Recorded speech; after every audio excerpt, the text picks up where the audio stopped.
You guys might have seen my first video talking about my first impressions with NASCAR 25, and the truth is, I was proven wrong. After reading some of your guys' comments and getting to actually play the game a bit more, especially with the bug fixes that fixed force feedback being non-existent on wheel, the thing is, I feel like I've focused too much on the negatives and not spent time really appreciating the many things NASCAR 25 does right. While I don't think I'm completely in the wrong for pointing out some of the things I didn't like, I feel like I was being way too harsh and focused way too much on the negatives, despite there being many things that NASCAR 25 does right. The thing is, I played NASCAR 25 the minute it launched. I was so excited, especially with how hyped up the game was. And I bought into the hype. I paid $80 for Gold Edition Early Access, and I hate to admit, it was kinda delusional on my part, expecting everything to be sunshine and rainbows.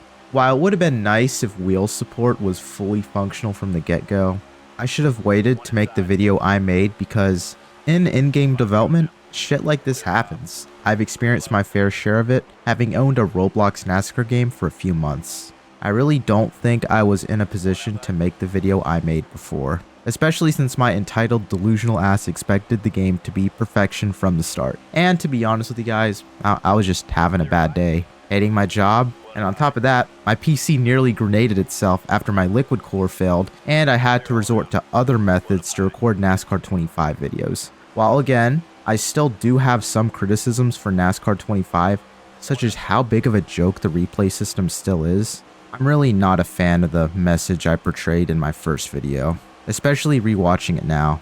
I didn't want to come off as trash talking or rage baiting, whatever you call it.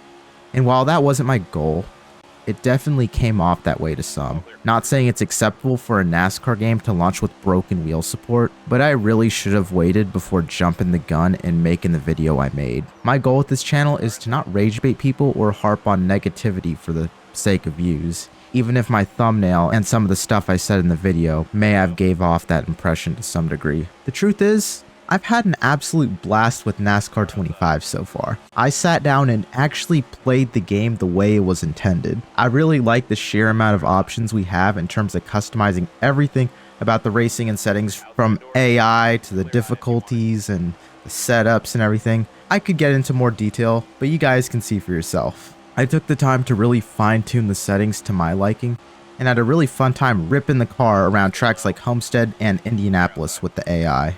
The driving is like 1,000 times better now that force feedback has been fixed for wheel and pedal users. And I've also started a career mode series. I'm having a blast with that, and have a video planned after this, so feel free to check that out. Online is still probably a complete joke, let's be real here, but I'm sure it'll be less hell over time. Hopefully. In the end, I wanted to make this quick video to share my updated thoughts on NASCAR 25. I really believe the game sets a good foundation for future releases, and I shouldn't have been so quick to judge the game based on like one or two negative things, despite how pissed off I was about the fact that wheel and pedal support was broken from the start. I should have again probably waited to make the video once all the early bug fixes came in. Shout out to the NASCAR 25 dev team for coming in clutch and actually standing by their game so far. So, moving forward, I'll keep this in mind whenever I decide to make a video like this. And with that being said, feel free to check out my other NASCAR 25 videos and videos in general. And I'll see you guys in the next one. Bye.